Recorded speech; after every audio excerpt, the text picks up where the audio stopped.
السلام عليكم ورحمة الله وبركاته. إن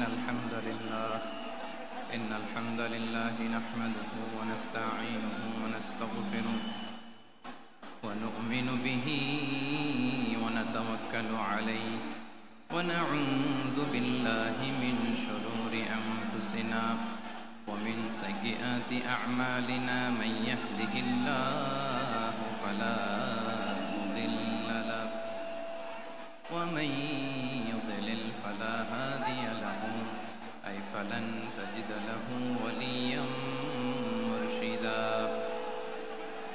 ونشهد أن لا إله إلا الله وحده لا شريك له هو الذي لا ضد له ولا ند له لا مثل له ولا مثيل له وزير له ولا كفيل له لا شبه له ولا شبيه له لا ولد له ولا والد له وهو الواحد الفرد الصمد لم يلد ولم يولد ولم يكن له كفوا أحد. ونشهد أن سيدنا ونبينا وحبيبنا وبشيرنا ونذيرنا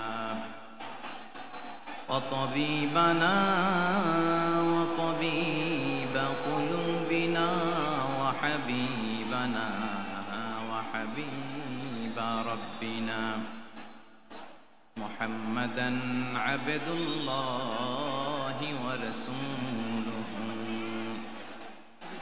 أرسله بالحق بشيرا ونذيرا وداعيا إلى الله بإذنه وسراجا منيرا.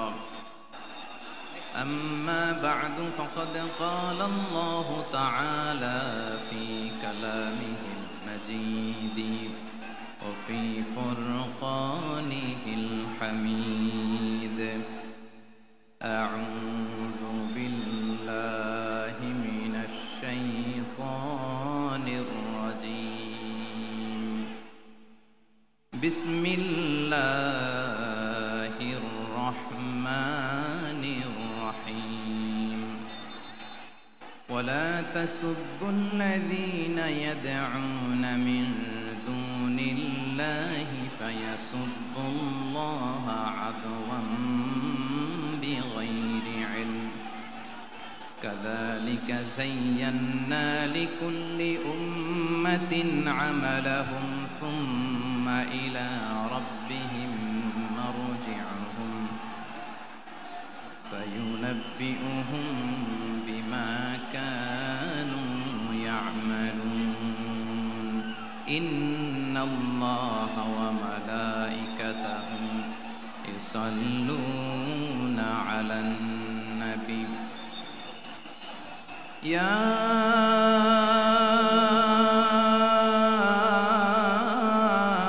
أيها الذين آمنوا صلوا عليه وسلموا تسليما.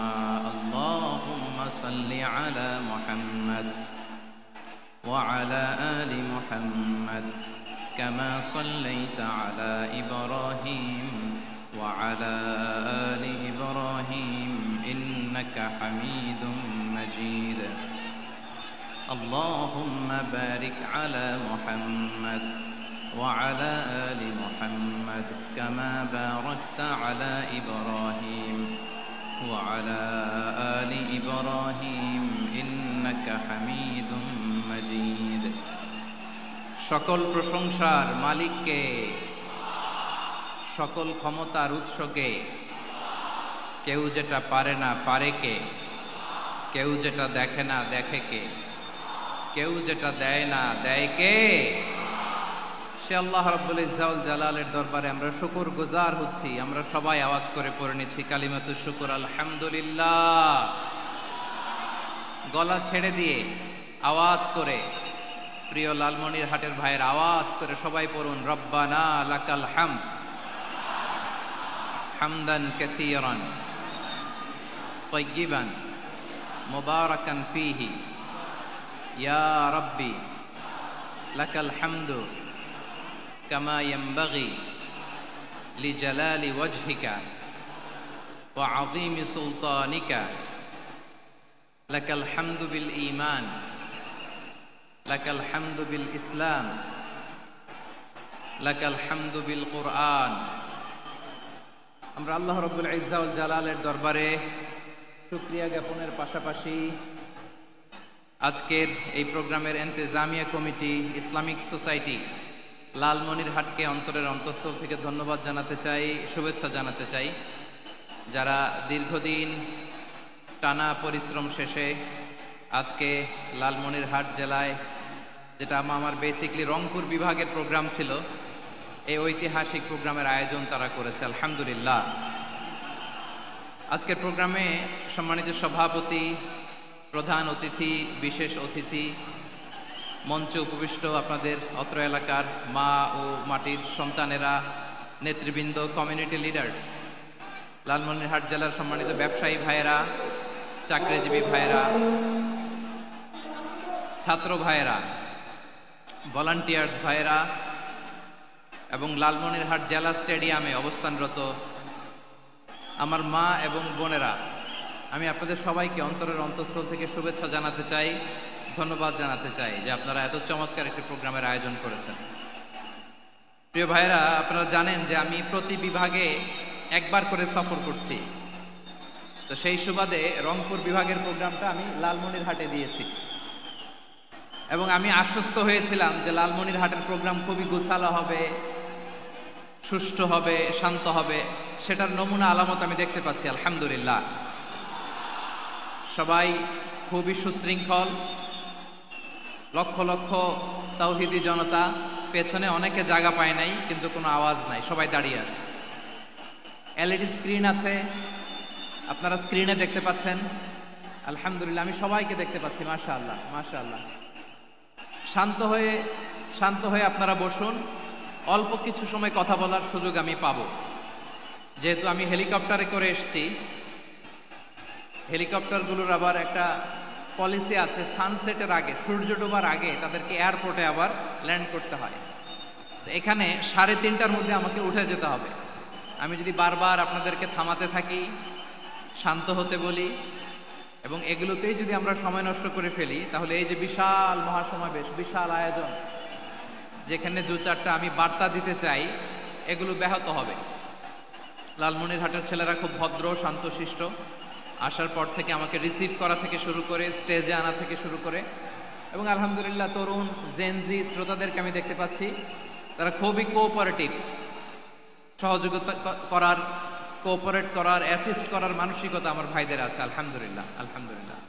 আমি চাইবো আমরা একটু নীরব, নিস্তব্ধ পরিবেশ তৈরি করার একটু চেষ্টা করব। প্রচন্ড রোদ, আপনাদের যেমন কষ্ট হচ্ছে আমারও কষ্ট হচ্ছে। ওনারা বলেছিল স্টেজকে সরাবে, উপরে পর্দা দিবে, আমি বললাম দরকার নাই, যেই পরিস্থিতিতে আছি আমরা বসি, শান্ত হইতে হবে। এখানে আমি শান্ত হইতে বলবো, ভলান্টিয়ার্সরা মাইক নিয়ে শান্ত হইতে বলবে, আমাদের সম্মানিত উপস্থাপক উনি শান্ত হইতে বলবে। এগুলোর অপেক্ষায় না থেকে নিজ দায়িত্বে আমরা সবাই শান্ত থাকি, যাতে লালমনিরহাটের এই প্রোগ্রাম একটা ইতিহাস হয়ে থাকে বাংলাদেশে, ঠিক কিনা বলেন? যখন আমি সময় দিব, শাউট করতে বলবো, নয়েজ করতে বলবো, তখন নয়েজ করতে হবে আওয়াজ করে। আর যখন কথা বলবো তখন একেবারে চুপ থাকতে হবে, একেবারে চুপ। মাশাআল্লাহ, হ্যাঁ ঠিক আছে, একেবারে চুপচাপ থাকতে হবে। ধুলা উড়ানো যাবে না, সামনে আগানো যাবে না। নিজের সুবিধা, নিরাপত্তা বুঝতে হবে। এটা কোনো রাজনৈতিক সমাবেশ না, এখানে লাফালাফি, চিৎকার চেঁচামেচি, হাত দেখানোর দরকার নাই। হাত দেখানোর পর্ব শেষ। এখানেও ঠান্ডা হয়ে গেছে, মাশাআল্লাহ, হ্যাঁ মাশাআল্লাহ। আমাদের ভলান্টিয়ার্স ভাইরা, আমাদের স্বেচ্ছাসেবক ভাইরা, আইন শৃঙ্খলা রক্ষাকারী ভাইরা অনেক চেষ্টা করতেছে, মাশাআল্লাহ, very good. I am very happy to C this scenario, মাশাআল্লাহ, আলহামদুলিল্লাহ। আমি একটু দেখতে চাই যে রংপুর বিভাগের কে কোন জেলা থেকে আপনারা এসেছেন। কুড়িগ্রাম থেকে কারা এসেছেন দেখি, কুড়িগ্রাম। মাশাআল্লাহ মাশাআল্লাহ। আচ্ছা, গাইবান্ধা জেলার কে আসছেন? গাইবান্ধা, মাশাআল্লাহ। ঠাকুরগাঁও, ঠাকুরগাঁও অনেকে আসছেন। দিনাজপুর জেলা থেকে মাশাআল্লাহ। নীলফামারী, ঠিক আছে, ফি আমানিল্লাহ। পঞ্চগড় অনেক আসছে। রংপুর, রংপুর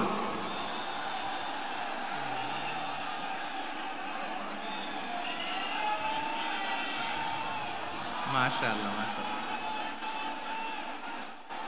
মাশাআল্লাহ, ঠিক আছে। লালমনিরহাটের কারা দেখি, লালমনিরহাট।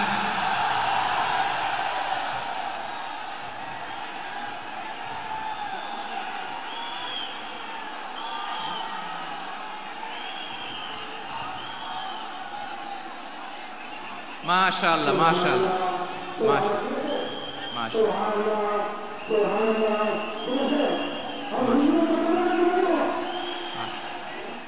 ঠিক আছে ঠিক আছে। আচ্ছা, এই রংপুর বিভাগের বাইরে থেকে অন্য জেলার কারা কারা আসছেন দেখি, তাও আছে অনেকে। মাশাআল্লাহ, ঠিক আছে ঠিক আছে। আজকের প্রোগ্রামে উপস্থিত আছেন প্রধান অতিথি হিসেবে অধ্যক্ষ আসাদুল হাবিব দুলু ভাই, সাংগঠনিক সম্পাদক বিএনপি, জাতীয় নির্বাহী কমিটির সভাপতি, জেলা বিএনপি লালমনিরহাট। বিশেষ অতিথি হিসেবে আমাদের অনেক ভাইরা এসছেন, সবাইকে শুকরিয়া জানাই। সভাপতিত্ব করছেন জনাব আব্দুল হাকিম। আইন শৃঙ্খলা বাহিনী, প্রশাসন, ভলান্টিয়ার্স, শুনেছি আমি প্রায় 5,000 ভলান্টিয়ার্স আপনারা নিয়োগ দিয়েছেন। আলহামদুলিল্লাহ আলহামদুলিল্লাহ, অনেক গোছালো প্রোগ্রাম। আমার প্রাণ ঢালা ভালোবাসা জানবেন, আমার হৃদয়ের গহীন থেকে ভালোবাসা নিবেন, শুভেচ্ছা জানবেন সবাই। ঠিক আছে ঠিক আছে। প্রিয় ভাইরা, আমরা আর কাল বিলম্ব না করে মূল আলোচনায় চলে যেতে চাই। আজকে যে টপিকের উপর আমি কথা বলবো, টপিকটা হচ্ছে peaceful coexistence and communal harmony, শান্তিপূর্ণ সহাবস্থান এবং সাম্প্রদায়িক সম্প্রীতি। আমাদের বাংলাদেশে সাম্প্রদায়িক সম্প্রীতি আছে না নাই? আবহমান কাল থেকে আমরা মুসলিম, হিন্দু, বৌদ্ধ, খ্রিস্টান, পাহাড়ি, নৃগোষ্ঠী মিলেমিশে একাকার, আমরা সবাই মিলে বাংলাদেশ। আওয়াজ করে বলেন ঠিক কিনা?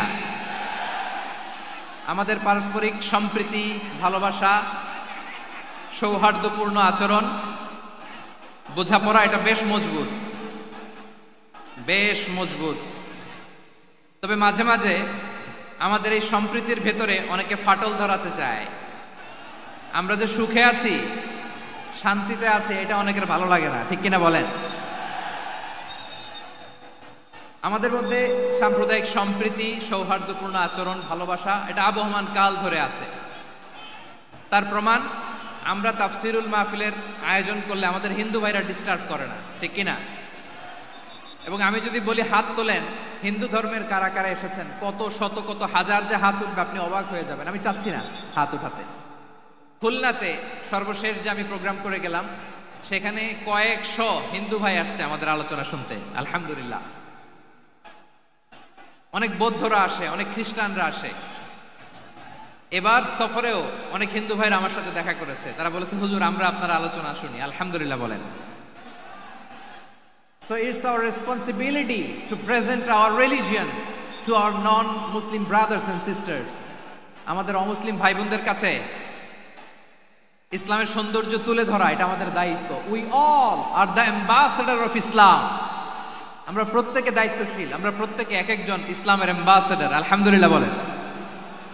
এজন্য এমন ভাবে দ্য বিউটি অফ ইসলাম, ইসলামের সৌন্দর্য আমাদেরকে ফুটিয়ে তুলতে হবে, যাতে করে নন মুসলিমরা শাহাদা পড়ে, কালিমা পড়ে মুসলমান হয়ে যায়।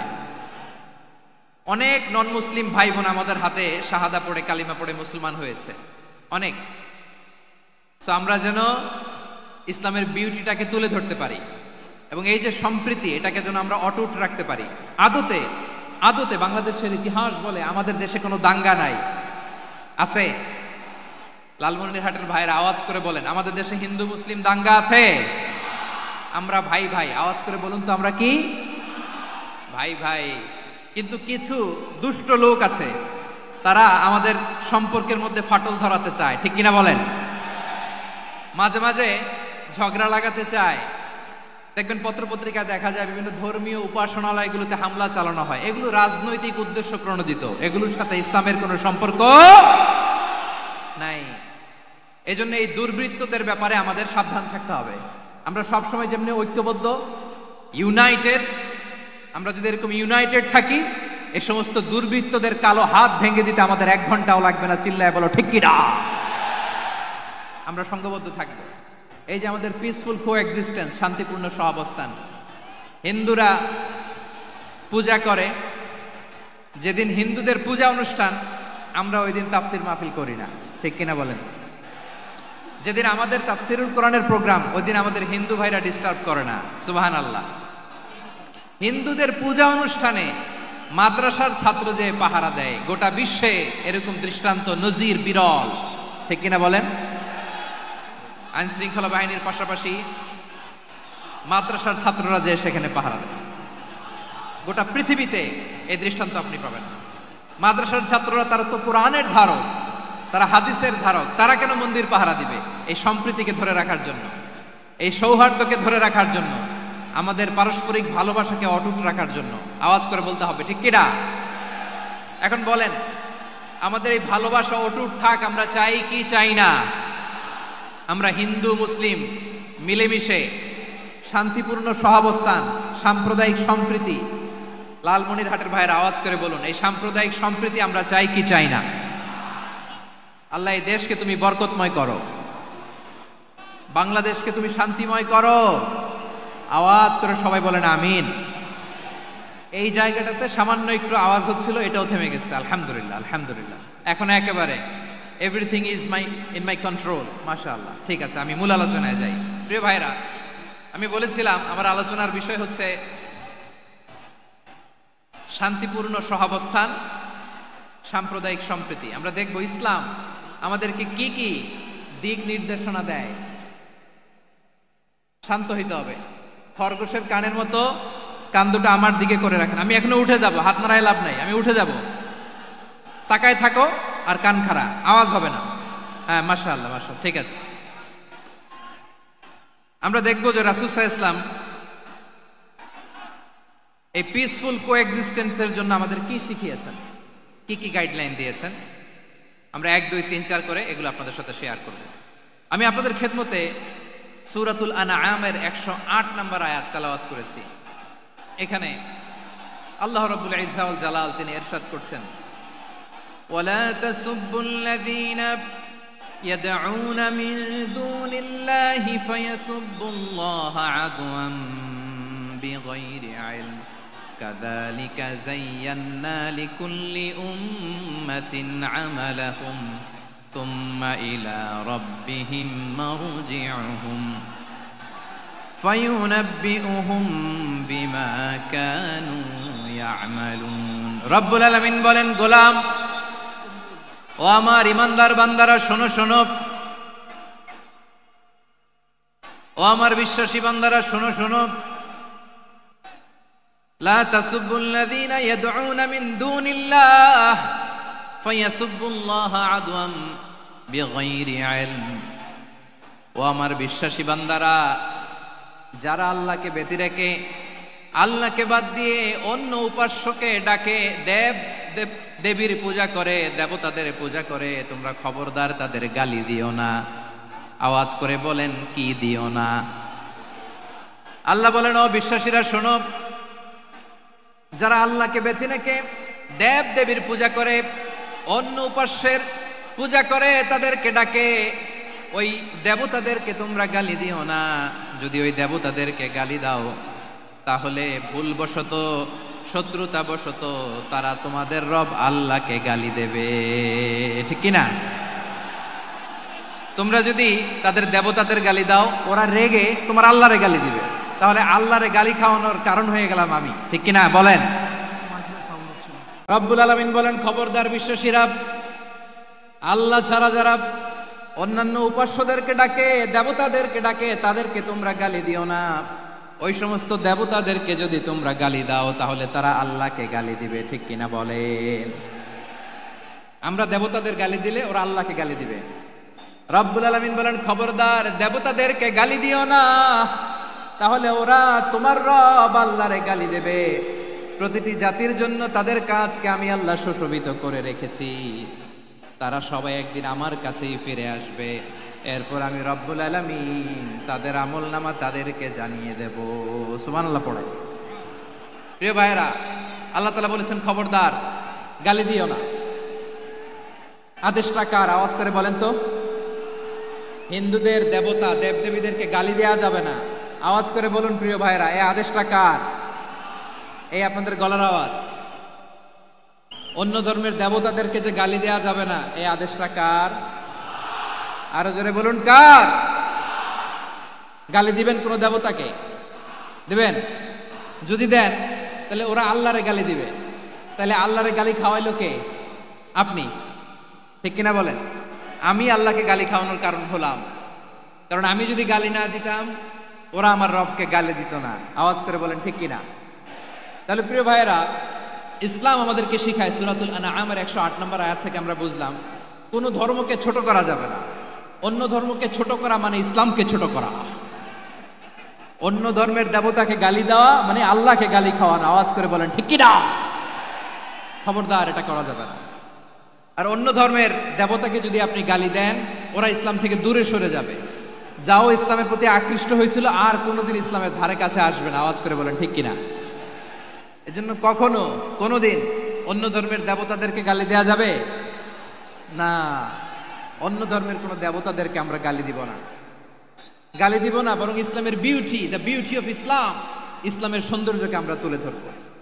আমরা যদি বিশ্বনবী সাল্লাল্লাহু আলাইহি ওয়াসাল্লামের জীবনের দিকে তাকাই, তাহলে আমি দেখব বিষ্ণু ইসলাম মক্কাতে কিংবা মদিনাতে অন্য ধর্মের লোকদের সাথে খুব পিসফুলি লাইফ লিড করেছেন। হোক মুশরিক, হোক খ্রিস্টান, হোক ইহুদি, বিশ্বনবী সবার সাথে মিলেমিশে ছিলেন। আলহামদুলিল্লাহ বলেন। ইসলাম হচ্ছে পিসফুল রিলিজিয়ান। অন্য ধর্মের প্রতি সহনশীলতার সবক ইসলাম আমাদেরকে দেয়। কিন্তু প্রতিটি মুসলিমের এটা মনে রাখতে হবে, আল্লাহর কাছে পছন্দনীয় গ্রহণযোগ্য ধর্ম, জীবনাদর্শ একটি, সেটা হচ্ছে ইসলাম। আওয়াজ করে বলেন সেটা কি? লালমনিরহাটের ভাইয়েরা আওয়াজ করে বলুন, আল্লাহর কাছে মনোনীত ধর্ম একটি, সেটা কি? এজন্য রব্বুল আলামিন বলেন, ইন্নাদ-দীনা ইনদাল্লাহিল ইসলাম, আল্লাহর কাছে মনোনীত গ্রহণযোগ্য অ্যাকসেপ্টেড ধর্ম মতাদর্শ একটা, সেটা হলো ইসলাম। ইসলাম ছাড়া অন্য কোনো ধর্ম যদি কেউ তালাশ করে, তার ওই ধর্ম আল্লাহ গ্রহণ করবে না। ওমাই ইয়াবতাগি গায়রাল ইসলামি দীনান ফালাই ইউকবালা মিন ওয়া হুয়া ফিল আখিরাতি মিনাল খাসিরিন।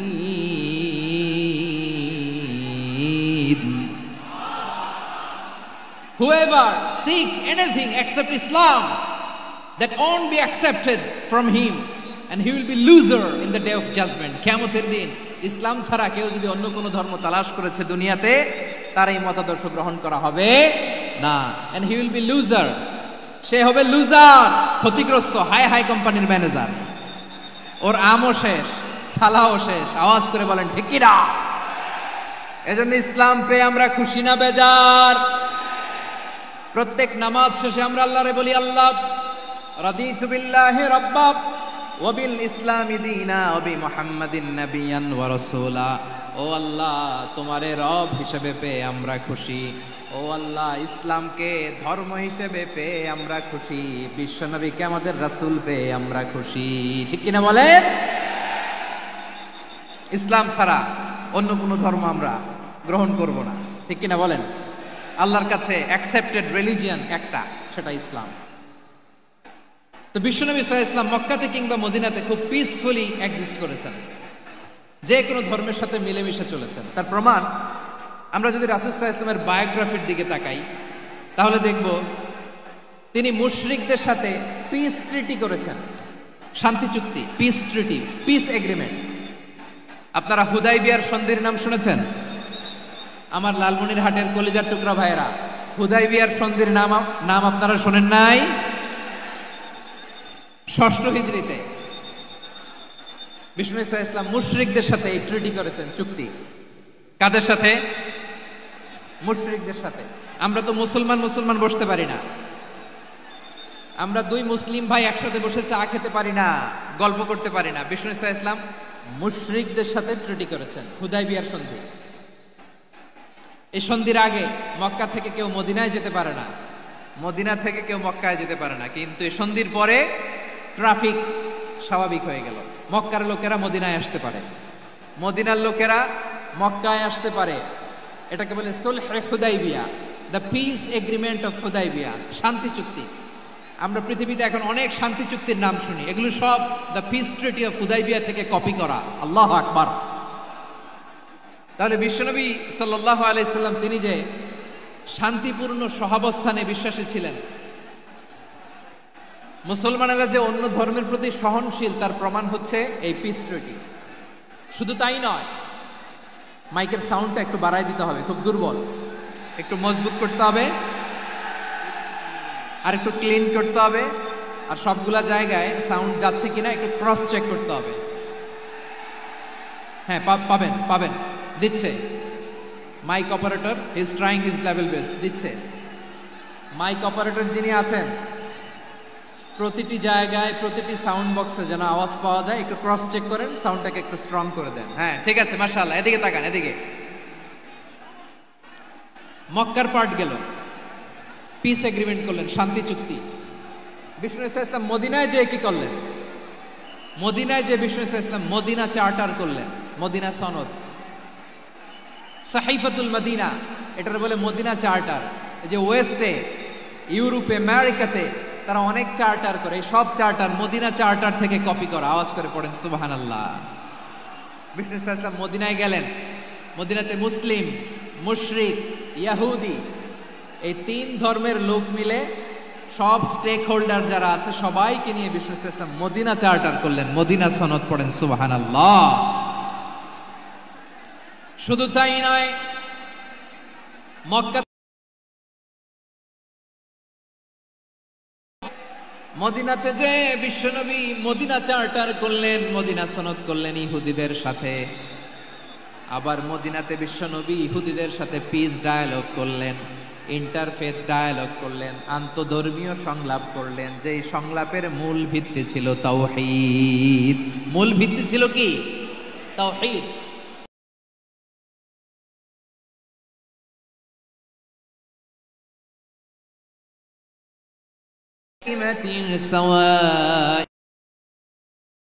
سوائنكم ألا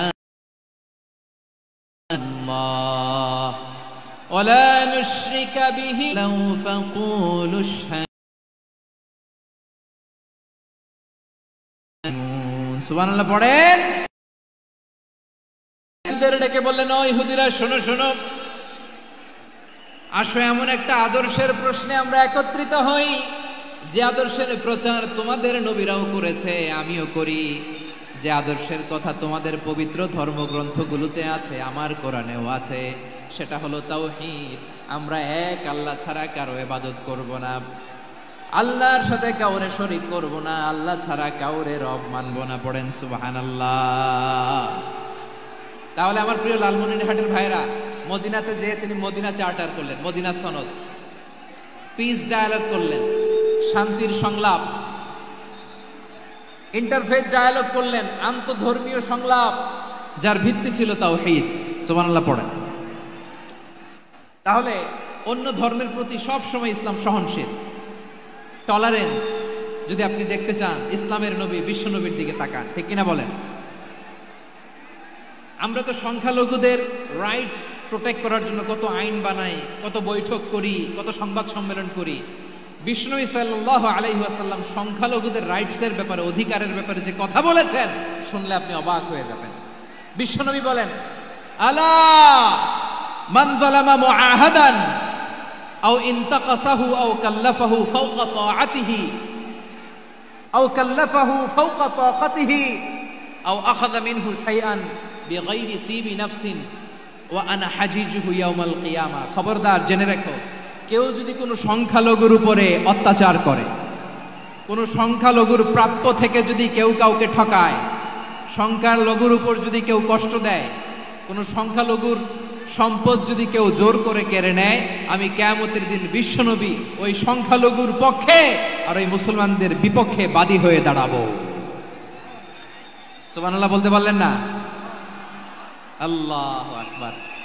আপনি নামাজি, আপনি মুসল্লি, আপনি হাজী সাহেব, তাহাজ্জুদ পড়তে পড়তে কপালে দাগ ফেলে দিছেন, আপনার প্রতিবেশী হিন্দু, ভাবছেন আমার তো পাওয়ার আছে, ওর জমিটা দখল করি। বিশ্বনবী বলেন কিয়ামতের দিন ওই হিন্দুর পক্ষে তোর বিরুদ্ধে আমি বাদী হয়ে দাঁড়াবো। পৃথিবীর কোন ধর্মে এরকম স্টেটমেন্ট পাবেন? পাবেন? আপনি ভাবছেন আপনি নামাজ পড়লে হাজী সাহেব কপালে দাগ ফেলায় দিলে আপনি সেলসেলায় জান্নাতে চলে যাবেন না? খবরদার।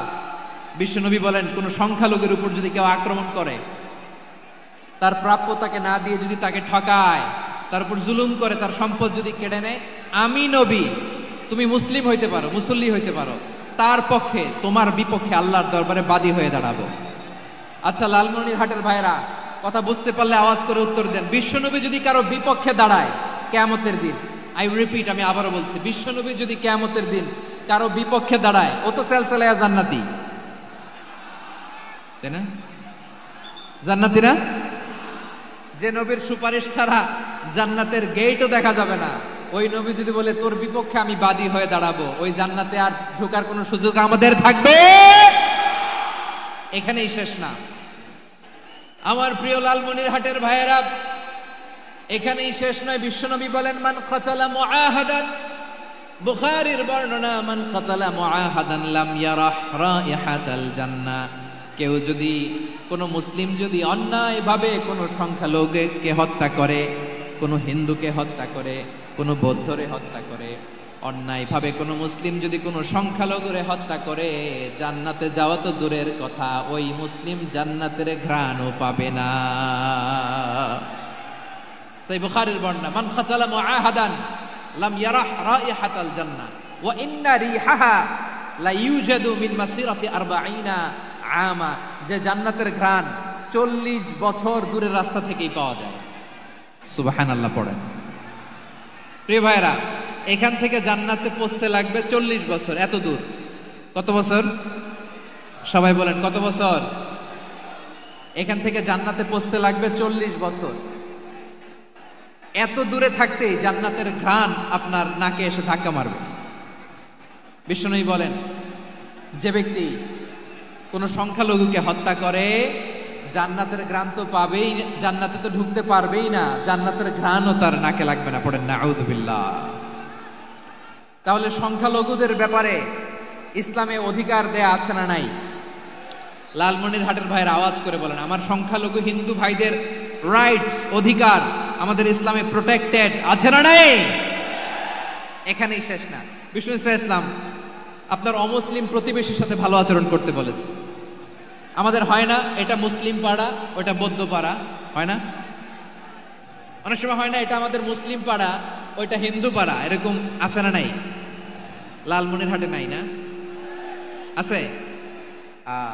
হিন্দু যদি আপনার প্রতিবেশী হয় কি করবেন? ওরে কষ্ট দিবেন নাকি? কেন? ও তো হিন্দু, ও তো আমার আল্লাহরে ডাকে না, ওরে কষ্ট দিলে জায়েজ হবে না? খবরদার। বিষ্ণু ইসলাম বলেন মান কানা ইউমিনু বিল্লাহ ওয়াল ইয়াউমিল আখির ফালিউকরিম জারাহ। যে আল্লাহ বিশ্বাস করে আর আখিরাতে বিশ্বাস করে, সেজন্য প্রতিবেশীর সাথে ভালো আচরণ করে। সুবহানাল্লাহ। কলিজা জুড়ায় যায় না আমার নবীর কথাগুলো শুনলে?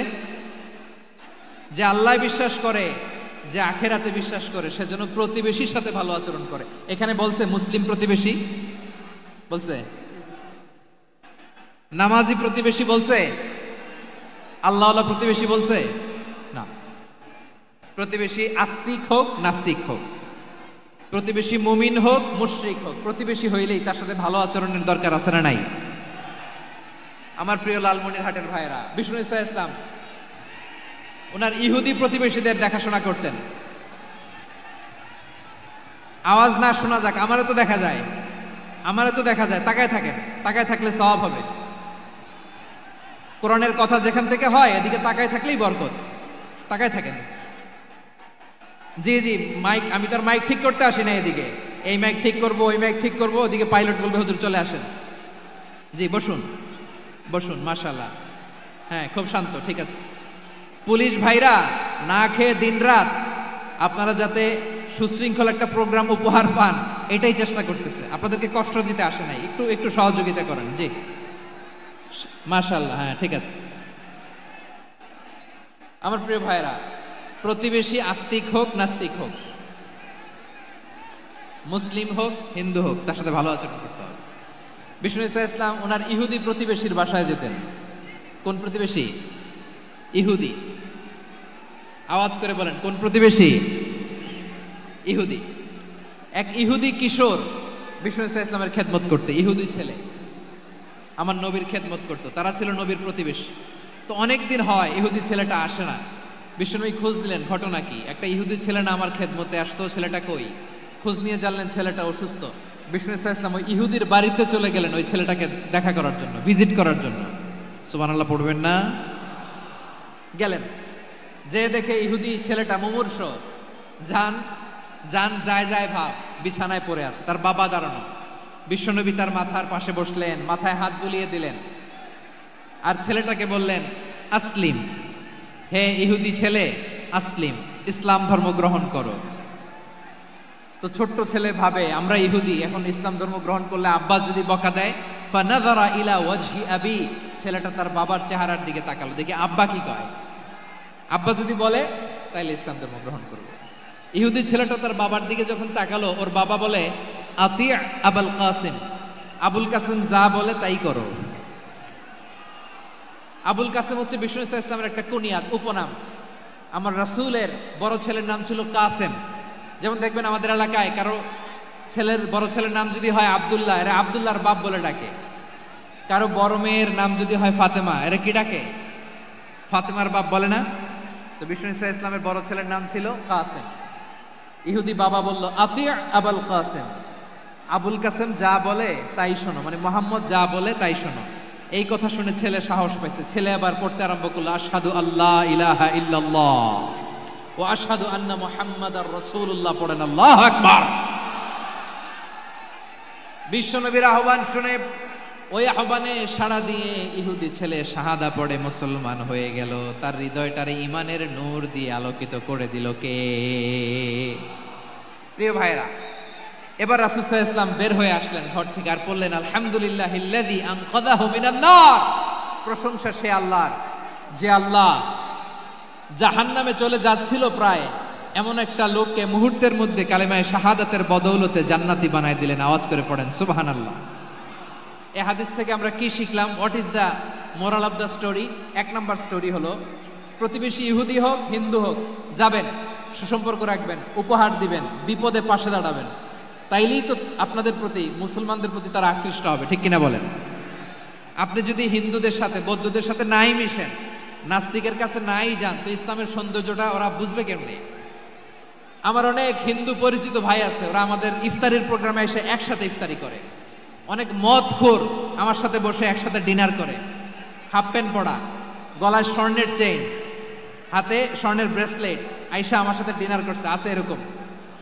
গাঁজাখোর, আমি বলে আসো, welcome welcome to my dinner, আসো বসো, বসলেই তো আমি ওর ডিএনএ, চিন্তার ডিএনএ চেঞ্জ করে দেওয়ার সুযোগ পাবো। চিল্লায় বলো ঠিক কি না? আসতে হবে আমার কাছে। Our door is open, the door of Islam is open 24/7। সব সময় আমাদের ইসলামের দরজা আমার অমুসলিম ভাইদের জন্য খোলা আছে না নাই? এই হাদিস থেকে দুইটা শিক্ষা। এক নম্বর শিক্ষা, প্রতিবেশী মুসলিম হোক অমুসলিম হোক, যান, অসুস্থ হইলে একটু আপেল নিয়ে যান, আঙ্গুর নিয়ে যান, কমলা নিয়ে যান, তাদের সাথে ভালো আচরণ করেন। ইসলামের বিউটি দেখে, সৌন্দর্য দেখে অবাক হবে, নসিব ভালো হলে কোনোদিন কালিমা পড়ে মুসলমান হয়ে যাবে, ঠিক কিনা বলেন? তাহলে অমুসলিমের সাথে ভালো সম্পর্ক। বিশ্বনবী ইহুদির বাড়িতে গেলেন, ইহুদির বাড়ি, আর আমার মুসলমান ভাই আমার কাফের বলে, এরকম আছে না নাই? মুসলিম মুসলিমরা দেখতে পারে না, সহ্য করতে পারে। বিশ্বনবী সাল্লাল্লাহু আলাইহি ওয়াসাল্লাম ইহুদির বাড়িতে গেলেন, এটা একটা শিক্ষা। আরেকটা শিক্ষা হলো, ভাইরা ধাক্কা মারে এসে সামনে এসে কি লাভ? প্রোগ্রাম তো শেষ হচ্ছে, এখনই শেষ হচ্ছে। তো এই যে আমাদের বকশি ভাই ওয়াদা নিল, হাত তোলালো, মিম বলে এত কথা বলল, তো আমি জেলায় জেলায় যে খালি হাত নাড়াই তোমাদের জন্য নাকি? হ্যাঁ, হাত নাড়াই শুধু। এই ধাক্কাইতে ধাক্কাইতে এদিকে এসে হাত নাড়াইতেছে, হয়েছে তো, দেখলাম তো, ঠিক আছে, মাশাআল্লাহ, অনেক সুশৃঙ্খল, অন্যান্য যে কোনো জেলার চেয়ে অনেক সুশৃঙ্খল। আমার দিকে তাকাও, আমার দিকে তাকাও, ঠিক আছে, এই যে দাঁড়িয়ে আছে, একটা ছেলে নড়ে না, দেখছেন? মাশাআল্লাহ, মাশাআল্লাহ, মাশাআল্লাহ। হ্যাঁ, এইভাবেই। আর কয়েকটা মজাদার কথা আছে, শোনো। এই হাদিস থেকে আমাদের শিক্ষা হলো, আমার প্রতিবেশী যেই ধর্মের হোক আমি সম্পর্ক রাখবো।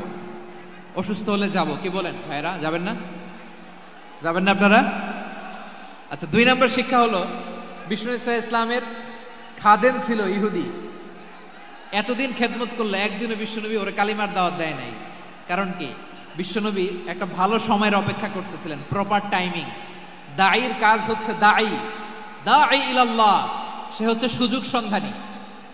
দাঈ সুযোগ খোঁজে, কখন দাওয়া দিলে ব্যাটে বলে হবে, ঝুপ বুঝে কোপ মারে, ঠিক কিনা বলেন? বিষ্ণু ইসলাম ভালো সময়ের অপেক্ষা করতেছিলেন, দেখি ভালো সময় আসুক আসুক আসুক আসুক। আস্তে আস্তে এমন সময় আসছে, ছেলে এবার মুমূর্ষ। অসুস্থ ব্যক্তির হৃদয় অত্যন্ত নরম থাকে। হসপিটালে যখন কেউ যায় তার হৃদয়টা বড্ড নরম থাকে, মৃত্যুর ভয়ে তার অন্তরটা নরম থাকে, ঠিক কিনা বলেন? এই প্রপার টাইমিং এর অপেক্ষা করতেছিলেন। যখনই টাইমিং পেয়েছেন, দাওয়াত দিলেন, পড়ো লা ইলাহা ইল্লাল্লাহ, সুবহানাল্লাহ পড়েন সবাই। তাহলে ইসলাম অমুসলিম প্রতিবেশীর সাথে ভালো আচরণ করতে বলে। ইসলাম অমুসলিম মাতা পিতার সাথেও ভালো আচরণ করতে বলে। মাতা পিতা যদি অমুসলিম হয়, তারা ফেলে দিতে পারবেন? পারবেন? আমার লালমনিরহাটের ভাইয়েরা, অনেক হিন্দু ছেলে আমাদের হাতে শাহাদা পড়ে মুসলিম হয়, কিন্তু ওর মা মুসলমান হয় নাই, বাবাও হয় নাই, এরকম আছে না নাই? তো ও হয়েছে মুসলিম, মা বাপ হিন্দু, এখন মা বাপ কি বাদ? হ্যাঁ, মা বাপ বাদ দেয়া যাবে? যেই মা আপনারে 9 মাস 8 মাস পেটে ধারণ করলো, আপনার মায়ের নার ছেঁড়া ধন, আপনি ওই মারে বাদ দিতে পারবেন? যে মায়ের বুকের তাজা দুধ খেয়ে আপনি আজকে বাড়ন্ত তাজা তরতাজা, ওই মারে বাদ দেয়া যাবে? মায়ের এক ধারে দুধের দাম, কাটিয়া গায়ের চাম, পাপুষ বানাইলেও ঋণের শোধ হবে না, এমন দরদি ভাবে কেউ হবে না আমার মাহা গো। মায়ের এক ধারে দুধের দাম, কাটিয়া গায়ের চাম, পাপুষ বানাইলেও ঋণের শোধ হবে না, এমন দরদি ভাবে কেউ হবে না আমার মাহা গো, ঠিক কিনা? মাকে তো বাদ দেয়া যায় না। وَقَضَى رَبُّكَ أَلَّا تَعْبُدُوا إِلَّا إِيَّاهُ وَبِالْوَالِدَيْنِ إِحْسَانًا। আল্লাহ বলে, অবধারিত 2টা ভার্ডিক্ট তোমাদের জন্য, এক আল্লাহর ইবাদত করবা আর মা বাবার প্রতি ইহসান করবা। আদেশটা কার? মা বাবার প্রতি ইহসান করতে হবে। আমার মা হিন্দু হোক, ভালো আচরণ করতে হবে, বৌদ্ধ হোক, ভালো আচরণ করতে হবে। আমার যে সমস্ত হিন্দু ভাইয়েরা মুসলিম হয়েছে, তোমাদের মা বাবা এখনো মুসলমান হয় নাই, তাদের সাথে ভালো আচরণ করতে হবে। আপনাদের খেদমত নিজে করতে হবে, অথবা খেদমতের ব্যবস্থা করাই দিতে হবে। মান্থলি যে খরচ লাগে এটা দিতে হবে। আরে তুমি এখন মুসলিম, তোমার মা বাবা হিন্দু, এখনই তো সুযোগ ইসলামের সৌন্দর্য দেখানোর। এখন মা বাবা যদি দেখে, আরে এটা হিন্দু থাকতে তো বদমাইশ ছিল, বেয়াদব ছিল, কি এমন ধর্ম সে গ্রহণ করলো যেটা গ্রহণের সাথে সাথে সে পাল্টে গেল? কি এমন ধর্ম সে গ্রহণ করেছে যেটা তার জীবনকে আলোকিত করে দিয়েছে? নসিব ভালো হইলে তারাও কালিমা পড়ে মুসলমান হয়ে যাবে। বিষ্ণু ইসা ইসলামের স্ত্রীর নাম ছিল আয়েশা রাদিয়াল্লাহু তাআলা আনহা, আবু বকর রাদিয়াল্লাহু তাআলা আনহুর মেয়ে। আবু বকর রাদিয়াল্লাহু তাআলা আনহুর আরেক মেয়ের নাম হচ্ছে আসমা। কি নাম? দুজনই আবু বকর রাদিয়াল্লাহু তাআলা আনহুর মেয়ে, আসমা আর আয়েশা। নাম দুটো কেমন লাগে? আসমা নামটা কেমন লাগে? আয়েশা নামটা কেমন লাগে? সবার ভালো লাগে নাই? নাম দুটো আপনাদের ভালো লাগে? লালমনিরহাটে অনাগত যদি কন্যা সন্তান হয়, যদি মনে চায় আসমা রেখে দিতে পারবেন, যদি মনে চায় আয়েশা রেখে দিয়েন। দেশে বিদেশে এয়ারপোর্টে রাস্তা ঘাটে শুধু বলে, হুজুর একটা নাম দেন, আমার ছেলের একটা নাম দেন, মেয়ের একটা নাম দেন। তো আমার মনে আছে যশোরের আদ্দিনের মাহফিলে আমি একটা দুইটা নাম দিয়েছিলাম। আজকে লালমনিরহাটের এই প্রোগ্রামে কন্যা সন্তান যদি হয় দুটা নাম দিলাম, আসমা কিংবা আয়েশা। ইনশাআল্লাহ পড়েন। দুজন বোন, এক মায়ের না, বাবা এক মা দুজন। আয়েশা রাদিয়াল্লাহু তাআলা আনহার মায়ের নাম উম্মে রুমান, আর আসমা রাদিয়াল্লাহু তাআলা আনহার মায়ের নাম কুতাইলা বিনতে আব্দুল উজ্জা। আবু বকর রাদিয়াল্লাহু তাআলা আনহু 4টা বিয়ে করেছিলেন। তো একই ঘটনা ঘটেছে এই ফ্যামিলিতে। আসমা ইসলাম ধর্ম গ্রহণ করে মুসলিমা, কিন্তু তার মা কুতাইলা মুশরিকা। আই রিপিট, বোঝার জন্য আমি আবারও বলি, আসমা রাদিয়াল্লাহু তাআলা আনহা মুসলিমা, আর আসমার মা কুতাইলা, আওয়াজ করে বুঝে থাকলে বলেন, আসমার মা মুশরিকা। তার মানে মেয়ে মুসলিম, মা অমুসলিম। ভেজাল আছে না নাই? কিন্তু কুতাইলা আর ধৈর্য ধারণ করতে পারে না। নার ছেড়া ধন, কলিজার টুকরা ধন, কলিজার টুকরা সন্তান আসমারে দেখতে বড্ড মন চায়। সাইয়েদনা আসমা রাদিয়াল্লাহু তাআলা আনহা মক্কা থেকে হিজরত করে মদিনায় চলে গেলেন হুদাইবিয়ার পর। যখন মক্কা মদিনার ট্রাফিক স্বাভাবিক হলো, মক্কার লোক মদিনায় যায়, মদিনার লোক মক্কায় আসে। কুতাইলা কলিজার টুকরা সন্তান আসমারে দেখার জন্য কিছু উপহার নিয়ে বিশাল মরুপথ পাড়ি দিয়ে মক্কা থেকে মদিনায় যায়। সুবহানাল্লাহ বলেন। এখন মা আসছে মেয়ের সাথে দেখা করতে, মেয়ে তো আর দেখা দেয় না। মেয়ে ভাবছে আমার মা তো মুশরিকা, অপবিত্রা, তার সাথে কি দেখা দেয়া যাবে? বিশ্বনবীর দরবারে চলে গেলেন। সুবহানাল্লাহ বলেন। কি সৌভাগ্যবান ছিল তারা, মাসলা জানার দরকার হলেই নবীর দরবারে চলে যেত। ঘরে বউয়ের সাথে ঝগড়া হলে নবীর দরবারে চলে যেত। অনেক সাহাবী বলে, আমার পেটে ক্ষুধা লাগলো আমি নবীর কাছে চলে যেতাম, কারণ নবীর চেহারার দিকে তাকালেই আমার পেটের ক্ষুধা মিটে যেত। সাইয়েদনা আসমা রাদিয়াল্লাহু তাআলা আনহা বিশ্বনবীর কাছে চলে গেলেন, যে বললেন, ইয়া রাসূলুল্লাহ, ইয়া হাবিবাল্লাহ, ইন্না উম্মি কাদিমাতুন ইলাইয়া ওয়া হিয়া রাগিবা। আমার মা মক্কা থেকে অনেক দূর মরুর পথ পাড়ি দিয়ে উপহার সামগ্রী নিয়ে মদিনায় আমার সাথে দেখা করতে এসেছে গো নবী। আমার জানতে বড্ড ইচ্ছে হয় আমি আমার মুশরিকা মায়ের সাথে একটু দেখা করতে পারবো কিনা। আফা আসিলুহা, আগে যেমনি আমি আমার মায়ের সাথে ভালো আচরণ করতাম, যেমনি আমি আমার মায়ের সাথে সদাচরণ করতাম গো নবী, এখন আমি মুসলিমা, মা মুশরিকা, এখনো কি আগের মতো সদাচরণ করতে পারবো নাকি? বিশ্বনবী বললেন, নাম সিদিহা, হ্যাঁ রে আসমা, অবশ্যই অবশ্যই, আগে ঠিক যেমন তুমি তোমার মায়ের সাথে ভালো আচরণ করতে, এখনো তেমনি আগের মতো ভালো আচরণ করবা। আওয়াজ করে পড়েন সুবহানাল্লাহ। কি ইসলাম আমরা পেয়েছি! কত ব্রড মাইন্ডেড আমাদের ইসলাম, কত ওপেন মাইন্ডেড ইসলাম, কত ওপেন আপ করতে পারে, চিন্তা করতে পারেন। বিষ্ণু বললেন, হ্যাঁ অবশ্যই, নাম সুলিহা, আগে যেমনি ভালো আচরণ করছো আসমা, এখন ওই রকমই করো, পারলে আরো বাড়ায় করো। সুবহানাল্লাহ বলেন। তাহলে আমার যে হিন্দু ভাইরা, হিন্দু বোনেরা, ইমানের বদৌলতে দৌলতে আপনি ধন্য হয়েছেন, আপনার আম্মা আব্বা এখনো মুসলমান হয় নাই, তাদের জন্য দোয়া করেন, তাদের জন্য দোয়া করেন, আল্লাহ যেন তাদেরকেও ইমানের দৌলত দান করে। আমরা সবাই পড়ি আমিন, আরো জোরে পড়েন আমিন। এখন বলেন, ইসলাম কি ন্যারো মাইন্ডেড রিলিজিয়ান না ব্রড মাইন্ডেড? লালমনিরহাটের যুবক ভাইরা আওয়াজ করো, ইসলাম কি ন্যারো মাইন্ডেড না ব্রড মাইন্ডেড? কতটা ব্রড মাইন্ডেড দেখেন। বিশ্বনবী সাল্লাল্লাহু আলাইহি সাল্লাম অমুসলিমরা যদি নবীকে উপহার দিত, ওই উপহারও বিশ্বনবী গ্রহণ করতেন। সুবহানাল্লাহ পড়েন। আপনার অমুসলিম বন্ধু যদি উপহার দেয়, সেটাও আপনি নিতে পারবেন, যেটা নেওয়া যায়। কিন্তু আপনার বন্ধু যদি আপনার মদের বোতল দেয়, নিতে পারবেন? হ্যাঁ, মদের বোতল দিলে পারবেন না। আপনার বন্ধু যদি আপনার পর্ক দেয়, পর্ক, শুকরের গোশত মিশ্রিত কোনো খাবার, ওটা নিতে পারবেন না। হালাল যে কোনো জিনিস নিতে পারবেন। বিশ্বনবী সাল্লাল্লাহু আলাইহি ওয়াসাল্লাম অমুসলিমদের দেয়া হাদিয়া গ্রহণ করতেন। কেমন নবী ছিলেন! আমার নবীরে চিনে নেন, আমার নবীর অ্যাটিটিউড জেনে নেন। বিশ্বনবী সাল্লাল্লাহু আলাইহি ওয়াসাল্লাম যখন কোনো জনপদে যেতেন, 3টা অপশন নিয়ে যেতেন। প্রিয় ভাইয়ের আওয়াজ করে বলতে হবে, কোন জনপদে গেলে আমার নবীর অপশন থাকতো কয়টা? আমার মতো 3 আঙ্গুল উঁচু করে দেখান আর বলুন, আমার নবী কোন জনপদে গেলে কয়টা অপশন নিয়ে যেতেন? এক নাম্বার অপশন আসলিম তাসলাম। নতুন এলাকায় গেলে বলতেন আসলিম তাসলাম, ইসলাম ধর্ম গ্রহণ করো, শান্তিতে থাকবা, আমার ভাই হয়ে যাবা, আমরা ভাই ভাই। ইসলাম মানো, আমরা ভাই ভাই। অপশন নাম্বার কত? এক। যদি বলে না ইসলাম মানবো না, ওকে, অপশন নাম্বার 2, মুসলিম হওয়ার দরকার নাই, লা ইকরাহা ফিদ্দিন, ইসলামে কোনো বাড়াবাড়ি নাই।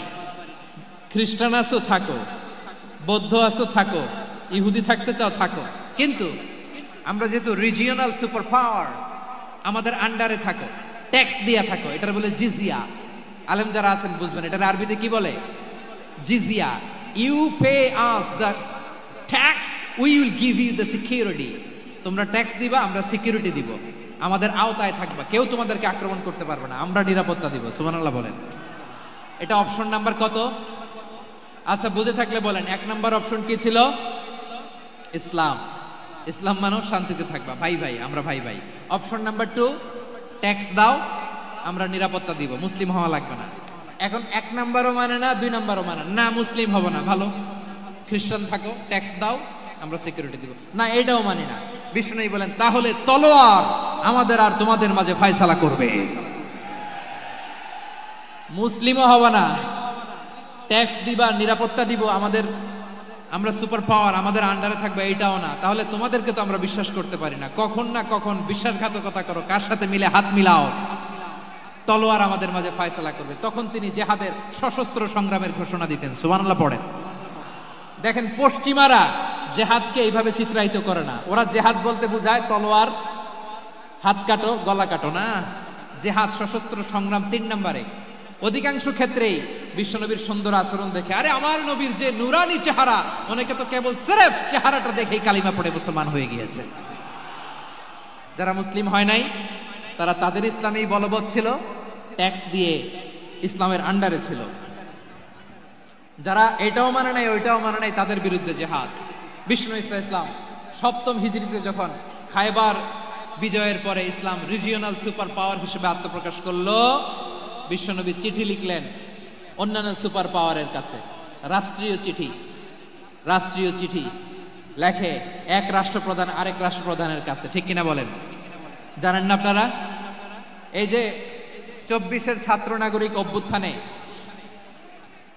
এই অভ্যুত্থান যখন শুরু হয়, আমি তখন সাউথ আফ্রিকাতে, একটা স্ট্যাটাস দিয়েছিলাম, কোটা নয়, গোটা দেশ সংস্কার করা লাগবে। শুধু বাংলাদেশ নয়, সারা বিশ্বের বাংলা ভাষাভাষী লোকেরা এই আন্দোলনের সাথে সমর্থন তারা করেছে, এটাকে সাপোর্ট করেছে, তারা সমর্থন দিয়েছে। আমাদের ইউনাইটেড আরব আমিরাতের বাংলাদেশি ভাইয়েরা, তারা সেখানে রাস্তায় নেমে এসেছিল, জানেন? ওইখানে ডেমনস্ট্রেশন করা যায় না, সেখানকার সরকার তাদেরকে যাবজ্জীবন দিয়েছিল। তখন আমাদের এই যে প্রধান উপদেষ্টা ডক্টর মোহাম্মদ ইউনূস সরাসরি G2G বলে, এটারে G2G, government to government, G2G, উনি চিঠি লিখলেন যে তাদেরকে, ইউর হাইনেস, হে সম্মানিত আমির, আপনি আমার এই চিঠির কারণে আমার সম্মানে এই 53 জন বাংলাদেশিকে মাফ করে দেন। এই চিঠির বদৌলতে বেকসুর খালাস পেয়ে গিয়েছিল আমাদের ভাইরা। জানেন না এই ঘটনা আপনারা? তাহলে গভর্নমেন্ট টু গভর্নমেন্ট চিঠি দেওয়া হয়। 7ম হিজরিতে বিষ্ণু ইসলাম সব সুপার পাওয়ারের কাছে চিঠি দিলেন, রোমান সম্রাটের কাছে, পারস্য অধিপতির কাছে, মিশরের অধিপতির কাছে, সবার কাছে চিঠি লিখলেন। চিঠির ভাষা ছিল এরকম, মিন মুহাম্মাদিন রাসূলিল্লাহ ইলা মুকাওকিস আযীমিল কিবত, মুহাম্মদ রাসূলুল্লাহর পক্ষ থেকে মিশরের বাদশার কাছে, আসলিম তাসলাম, ইসলাম মানো, শান্তিতে থাকবা, সালামুন আলা মান ইত্তাবাআল হুদা, শান্তি তার জন্য যে হেদায়েতের অনুসরণ করে। সুবহানাল্লাহ পড়েন। তো এই চিঠি অনেকে ভালোভাবে রিসিভ করেছে, অনেকে এই চিঠি পাওয়ার পরে নবীর কাছে আবার ইন রিটার্ন উপহার পাঠিয়েছে। কি পাঠিয়েছে? উপহার। মিশরের বাদশা মুকাওকিস, তিনি বিশ্বনবীকে বিশাল এক উপহারের ডালি পাঠিয়েছেন। মিশরের বাদশা মুকাওকিস ছিলেন ধর্মে খ্রিস্টান। লালমনিরহাটের ভাইয়েরা আওয়াজ করে বলেন, মিশরের বাদশা ধর্মে কি ছিল? খ্রিস্টান। কি উপহার দিয়েছিল আমার নবীকে? শুনতে মনে চায়? আওয়াজ নাই লালমনিরহাটের গলায়, শুনতে মনে চায়? 1000 স্বর্ণ মুদ্রা, 1000 স্বর্ণ মুদ্রা। দুইটা খ্রিস্টান দাসী, একজনের নাম মারিয়া বিনতে শামউন আল কিবতিয়া, আরেকজনের নাম সিরিন বিনতে শামউন আল কিবতিয়া। একজন খ্রিস্টান দাস 20 থান কাপড় জামা বানানোর জন্য, আমরা নবী যেন সেলাই করে জামা বানাতে পারে এজন্য 20 থান কাপড়, 20 থান ফাইন গার্মেন্ট, সুবহানাল্লাহ পড়বেন না? এরপরে একটা গাধা যেটার নাম ছিল উফাইর, আর একটা খচ্চর, এটার নাম ছিল দুলদুল। খচ্চর চিনেন? গাধা আর ঘোড়ার ক্রসিং এ যে প্রাণীটা দুনিয়াতে আসে ওটার খচ্চর বলে। তো এই যে সুপার পাওয়ার, খ্রিস্টান বাদশার কাছে নবী চিঠি লিখলেন, ওই খ্রিস্টান বাদশা আমার নবীকে উপহার দিল, বিশ্বনবী এই উপহারগুলো সানন্দে গ্রহণ করেছে। সুবহানাল্লাহ পড়বেন না? তাহলে অমুসলিম কেউ যদি আপনাকে উপহার দেয়, হালাল উপহার হলে আপনি গ্রহণ করতে পারবেন। অনুরূপভাবে পারস্যের বাদশা, রোম সম্রাট বিশ্বনবীকে উপহার পাঠিয়েছেন, আমার নবী সবগুলো উপহার গিফট গ্রহণ করেছেন। সুবহানাল্লাহ বলেন। তাহলে প্রিয় লালমনিরহাট, আওয়াজ করে বলুন, ইসলাম কি ন্যারো মাইন্ডেড রিলিজিয়ন না ব্রড মাইন্ডেড? আম্মাজান আয়েশার কাছে মাসালা জানতে চায় মেয়েরা, হে আম্মাজান, অগ্নি উপাসকেরা তাদের ঈদের দিন নওরোজের সময় আমাদেরকে পাখি দেয়, নেওয়া যাবে? উনি বললেন, ওরা জবাই করে দিলে নেওয়া যাবে না, কিন্তু ওরা যদি ফলমূল এরকম খাবার দেয় এগুলো নেওয়া যাবে। তার মানে অমুসলিমদের দেয়া উপহার এটা গ্রহণ করা যায়। সুবহানাল্লাহ বলেন। শুধু তাই নয়, বিষ্ণু ঈসা ইসলাম অমুসলিমদের সাথে আর্থিক লেনদেনও করেছেন, ফিনান্সিয়াল ডিলিং করেছেন। অমুসলিমদের সাথে প্রয়োজনে আপনি ফিনান্সিয়াল ডিলিং করতে পারবেন। আমরা প্রায় দেখি বাজারের মিষ্টির দোকানগুলো আমার হিন্দু ভাইদের। লালমনিরহাটে মিষ্টির দোকান, দইয়ের দোকান কারা চালায়? হিন্দুরা চালায় না? তারপরে যে বারবার শপ, চুল কাটে যে নাপিত, অধিকাংশ নাপিতের দোকানে কারা? আমার হিন্দু ভাইরা। তা আপনি চুল কাটতে পারবেন কিনা বলেন? পারবেন। তার দোকান থেকে দই মিষ্টি কিনতে পারবেন কিনা? হ্যাঁ, আমার মুসলিম ভাইয়ের দোকান থাকলে ওইটারে আমি বেশি প্রায়োরিটি দিব, ঠিক কিনা? কিন্তু যদি তাদের সার্ভিস নিতে চান, প্রোডাক্ট নিতে চান, পারবেন। তার দলিল সহিহ বুখারী, আম্মা জান আয়েশা রাদিয়াল্লাহু তাআলা আনহা বলেন, ইশতারা রাসূলুল্লাহ সাল্লাল্লাহু আলাইহি ওয়াসাল্লাম মিন ইয়াহুদিয়িন তুআমান ওয়া রাহানাহু দিরআহু মিন হাদিদ। রাসূল সাল্লাল্লাহু আলাইহি ওয়াসাল্লাম এক ইহুদির কাছ থেকে, কার কাছ থেকে? সবাই বলে নাই, কার কাছ থেকে? আমার নবী, পেয়ারা নবী এক ইহুদির কাছ থেকে জব কিনেছিল, জব, বার্লি, যেটা দিয়ে রুটি বানায়। ওই জবের দাম দেওয়া টাকা পয়সা নবীর কাছে ছিল না, ফলে নবী ওনার একটা পোশাককে মর্গেজ রেখেছিলেন, মর্গেজ, বন্ধক, যে এখন এটার দাম দিতে পারবো না, কয়েক কেজি বার্লি নিয়ে যাই আর বন্ধক হিসেবে আমার জামাটা রেখে গেলাম, যেদিন দাম দিব ওই দিন জামাটা ছুটায় নিয়ে যাব। সুবহানাল্লাহ পড়বেন না? বাকিতে নিছিলেন, বাকিতে। দিরআহু মিন হাদিদ, লোহার তৈরি বর্ম, মানে যুদ্ধের পোশাক, লোহা দিয়ে বানানো। বিষ্ণুনবী বললেন, কয়েক কেজি জব দাও, টাকাটা পরে দিব, এখন টাকা নাই, বন্ধক হিসেবে, মর্গেজ হিসেবে আমার জামা রেখে গেলাম, যখন টাকা দিব জামা ছুটায় নিব। আওয়াজ করে বলতে হবে সুবহানাল্লাহ। এ থেকে বোঝা গেল অমুসলিমদের সাথে ফিনান্সিয়াল ডিলিং করা যায়, অর্থনৈতিক লেনদেন করা যায়, কেনাবেচা করা যায়, প্রোডাক্ট কেনা যায়। এমনকি আমাদের মসজিদে নববীতে বারান্দায় আপনারা একটা অটোমেটিক ফ্লাইং আমব্রেলা দেখছেন? সূর্য যখন বাড়ে মসজিদে নববীর বারান্দায়, ইয়ার্ডের মধ্যে অটোমেটিক্যালি কিছু আমব্রেলা আছে, শাঁ করে খুলে যায়, আর সূর্যের তাপ লাগে না। আবার সন্ধ্যাবেলায় এই আমব্রেলাগুলো ওরা ক্লোজ করে ফেলে, দেখেন নাই না? দেখছেন? এই মসজিদে নববীকে সর্বোচ্চ উন্নত মানের কনস্ট্রাকশন ইনফ্রাস্ট্রাকচার ডেভেলপ করার জন্য কর্তৃপক্ষ কিছু অমুসলিম ইঞ্জিনিয়ারের, ডিজাইনারের সহায়তা নিয়েছিল। সুবহানাল্লাহ বলেন। কোন দলিলের ভিত্তিতে? এই দলিলের ভিত্তিতে যে বিষ্ণু ঈসা ইসলাম অমুসলিমদের সাথেও লেনদেন করেছেন। আওয়াজ করে বলতে হবে আল্লাহু আকবার। শুধু তাই নয়, ইন কেস অফ ইমার্জেন্সি, প্রয়োজনে ইসলামের খাতিরে, ইসলামকে সামনের দিকে এগিয়ে নিয়ে যাওয়ার জন্য অমুসলিমদের সাপোর্ট নেওয়া জায়েজ আছে। সুবহানাল্লাহ বলেন। অমুসলিমদের সাপোর্ট নেয়া, তাদের থেকে অর্থ নেয়া, পলিটিক্যাল সাপোর্ট, পলিটিক্যাল অ্যাসাইলাম নেওয়া জায়েজ আছে। আমাদের অনেক বিশ্ববরেণ্য দায়ীরা আমেরিকায় অস্থায়ীভাবে অ্যাসাইলাম নিয়ে থাকে, নিজের দেশে গেলে ফাঁসিতে ঝুলাই দিবে। যুগ যুগ ধরে দায়ীদের উপর এরকম অত্যাচার আর নির্যাতন আছে না নাই? মিশরের অনেক দায়ীরা পাশ্চাত্যে যেয়ে থাকে, এই যে তারা পলিটিক্যাল অ্যাসাইলাম নিয়ে থাকে, রাজনৈতিক আশ্রয়, এটা জায়েজ আছে না? এটা যে জায়েজ আছে তার প্রমাণ স্বয়ং বিশ্বনবী সাল্লাল্লাহু আলাইহি ওয়াসাল্লাম পলিটিক্যাল সাপোর্ট নিয়েছিলেন অমুসলিমদের কাছ থেকে। সুবহানাল্লাহ বলেন। খুব মজাদার একটা ঘটনা শুনবেন, আপনাদের আগ্রহ দেখে তো মনে হয় না শোনার ইচ্ছা আছে। আছে আছে, গলায় জোর আছে। লিল্লাহি তাকবীর, লিল্লাহি তাকবীর, নারায়ে তাকবীর। মাশাআল্লাহ।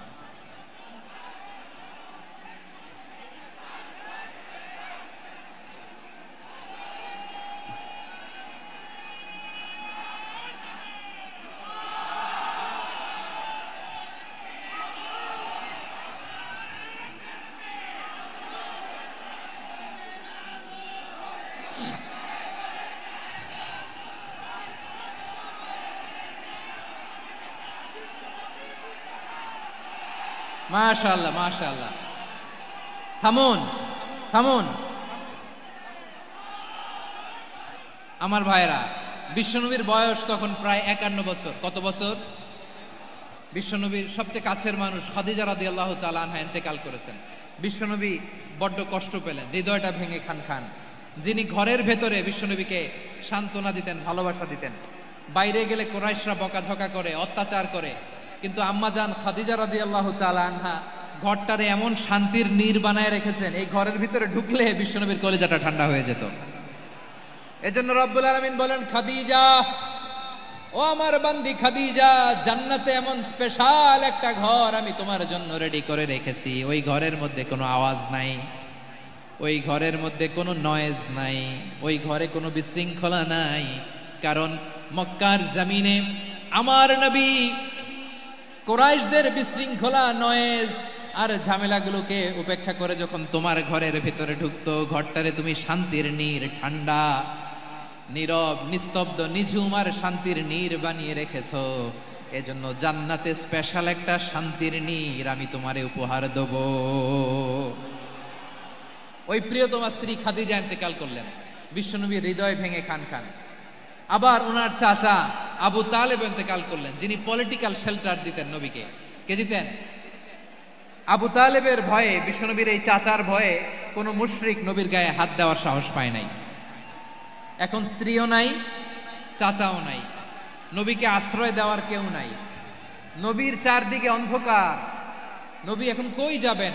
আমার পেয়ারা নবী নতুন স্টেশন খুঁজতেছেন, নতুন দাওয়াতি প্ল্যাটফর্ম খুঁজতেছেন। তিনি যায়েদ বিন হারেসা রাদিয়াল্লাহু তাআলা আনহুকে নিয়ে মক্কার পাশের একটা নেইবরিং সিটি তায়েফে চলে গেলেন। কোথায় চলে গেলেন? লালমনিরহাটের ভাইয়ের আওয়াজ করে বলেন, কোথায় গেলেন? তায়েফে চলে গেলেন দিনের দাওয়াত দেওয়ার জন্য। কি দেওয়ার জন্য? নাকি জমি কিনতে গেছিলেন? জমি কিনতে, দুনিয়ার যশ খ্যাতির জন্য, নিজের কোনো লাভের জন্য? তায়েফবাসীদেরকে জাহান্নামের আগুন থেকে বাঁচানোর জন্য। আওয়াজ করে বলতে হবে, ঠিক কিনা? বিশ্বনবী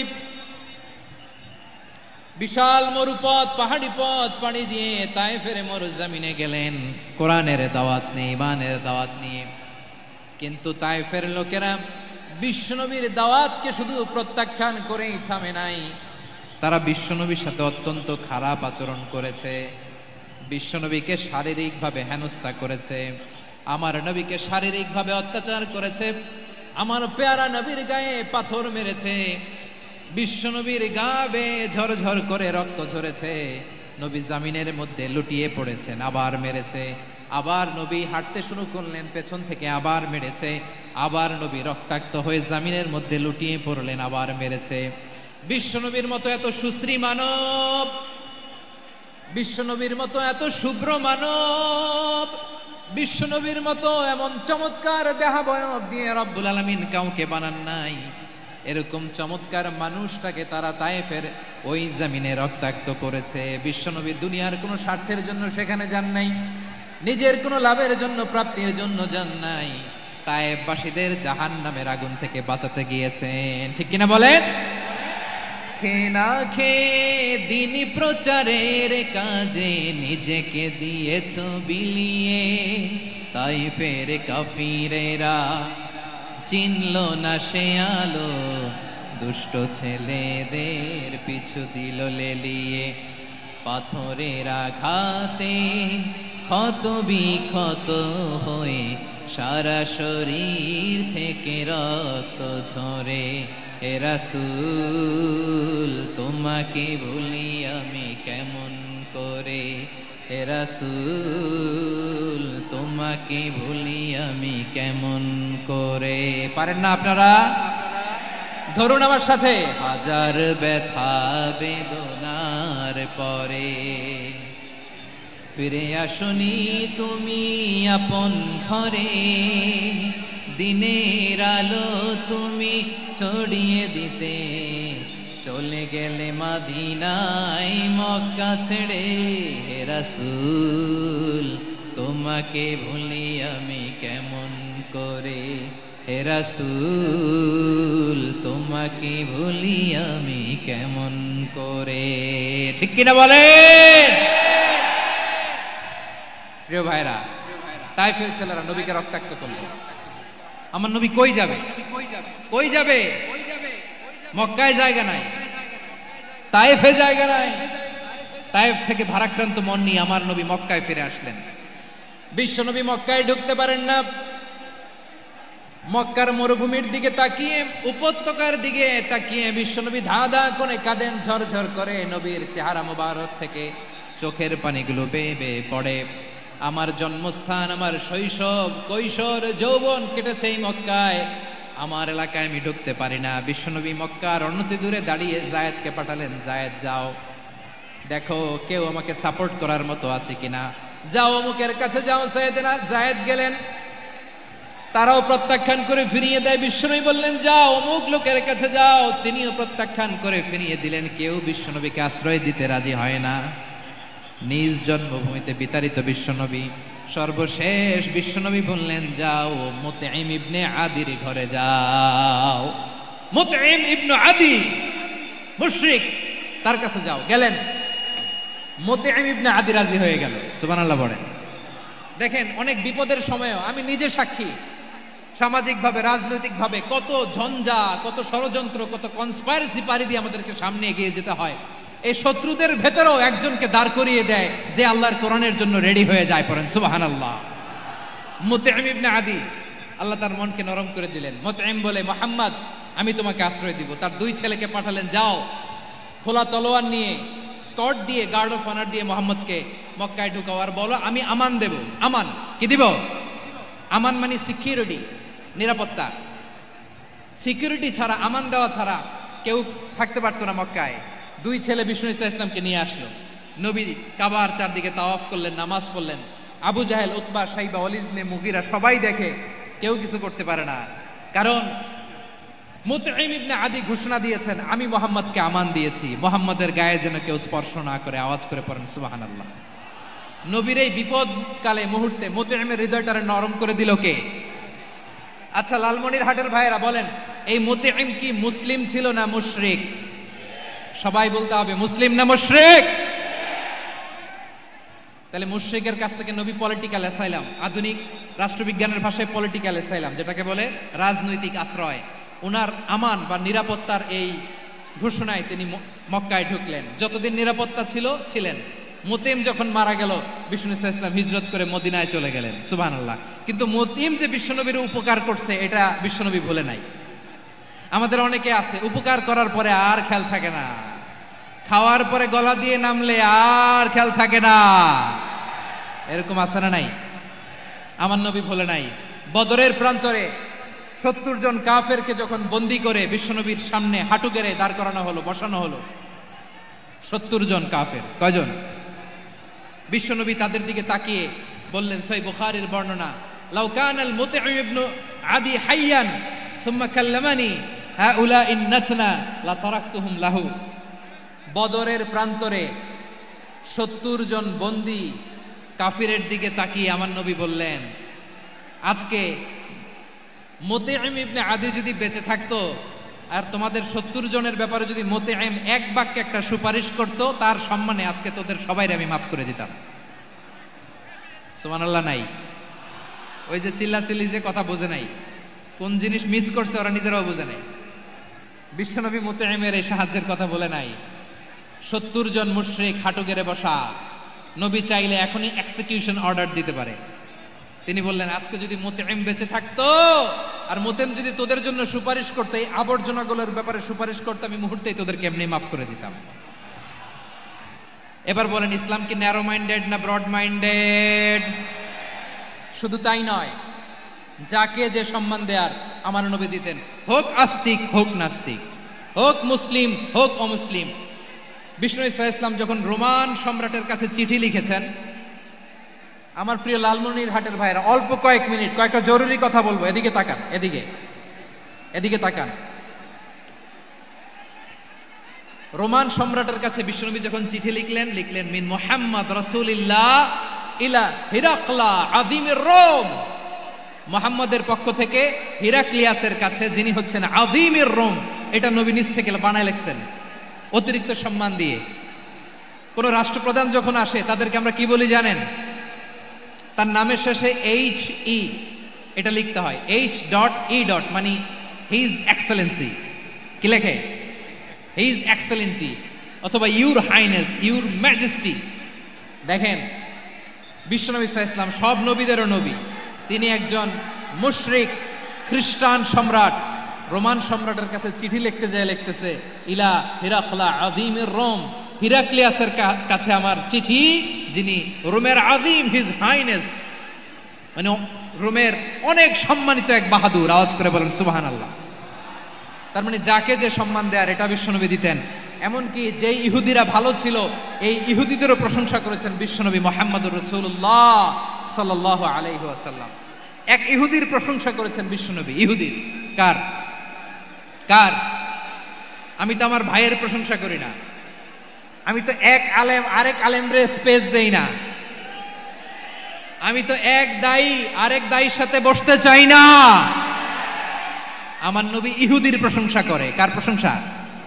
ওই ইহুদির নাম ছিল মুখাইরিক। সিরাত গ্রন্থ ঘাটলে পাবেন। তিনি বলেছেন মুখাইরিক খাইরু ইয়াহুদ, Mukhayriq is the best of the Jews. জুইশদের মধ্যে সে সবচেয়ে ভালো। কেন প্রশংসা করলেন তার? এর কারণ মদিনা চার্টারে কথা ছিল সব ধর্মের মুসলিম মুশরিক ইহুদিরা মিলে মদিনাকে রক্ষা করবে। কিন্তু 3য় হিজরিতে যখন উহুদের যুদ্ধ শুরু হলো, সবার কথা ছিল যেই আক্রমণ করে আমরা মদিনাকে বাঁচাবো। কোন শহরকে বাঁচাবো? মদিনাকে। কিন্তু কুরাইশরা যখন অ্যাটাক করলো, ইহুদিরা আর আসে না, ইহুদিরা আর বেরোয় না।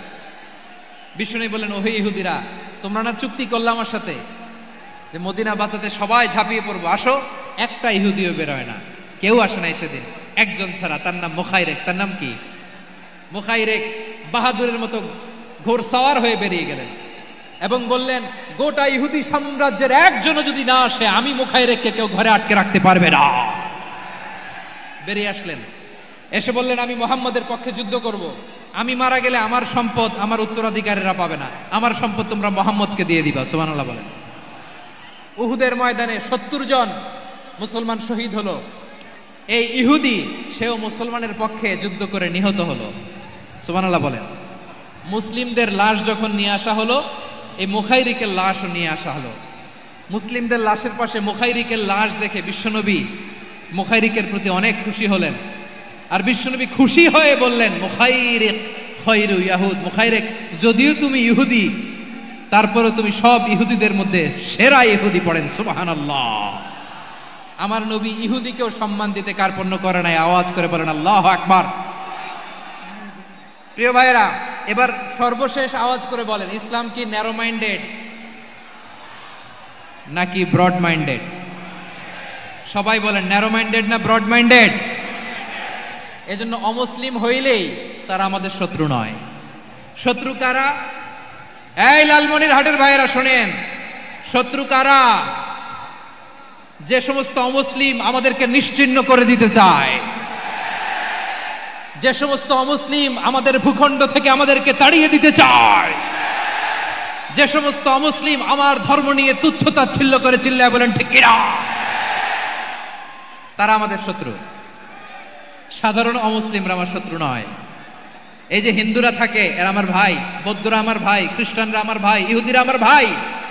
তারা দিনই ভাই নয়, তারা মায়ের পেটের ভাই নয়, তারা মানবিক দিক থেকে ভাই। ও মানুষ, আমিও মানুষ। ইসলাম মানুষকে সম্মান করে, চিল্লায়া বলো ঠিক কি না?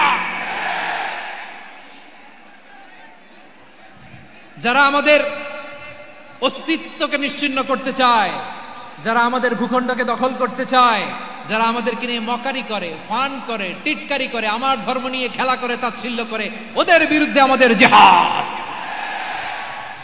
সাধারণ মুসলিম আমাদের শত্রু নয়।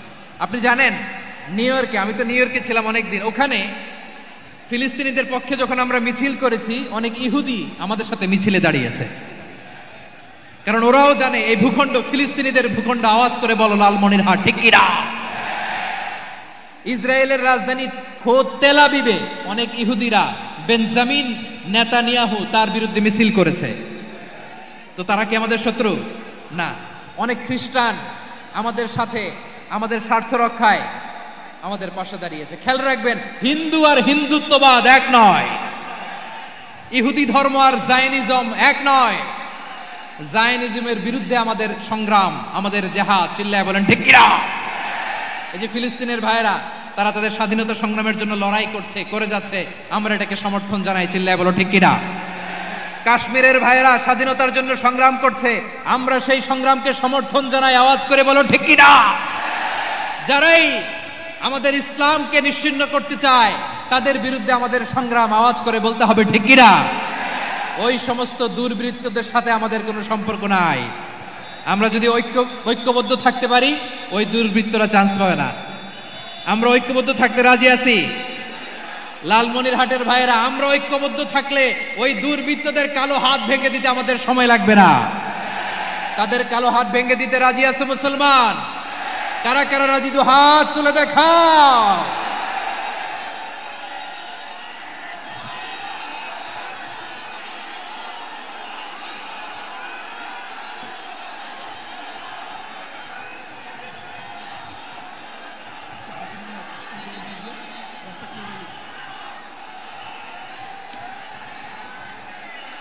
আমার প্রাণ প্রিয় লালমনিরহাটের ভাইয়েরা, শত্রু কাফের আর অশত্রু কাফেরের মধ্যে পার্থক্য আছে না নাই?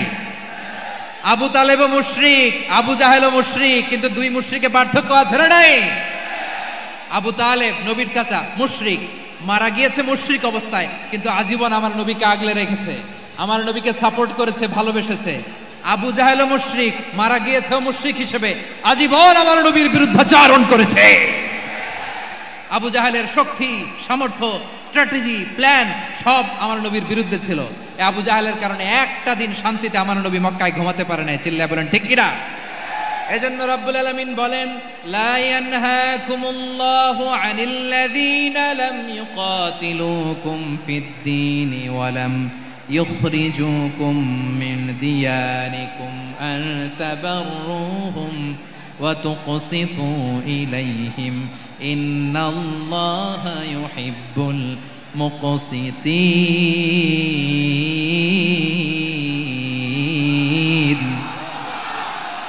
আল্লাহ বলে, গোলামেরা শোনো শোনো, যে সমস্ত অমুসলিম তোমাদের সাথে ধর্মযুদ্ধে লিপ্ত হয় না, তোমাদের বিরুদ্ধে যে সমস্ত অমুসলিম অস্ত্র ধরে না, যে সমস্ত অমুসলিম তোমাদেরকে তোমাদের জন্মস্থান থেকে, ভূখণ্ড থেকে তাড়িয়ে দেয় না, তাদের সাথে ভালো আচরণ করতে আমি আল্লাহ নিষেধ করি নাই।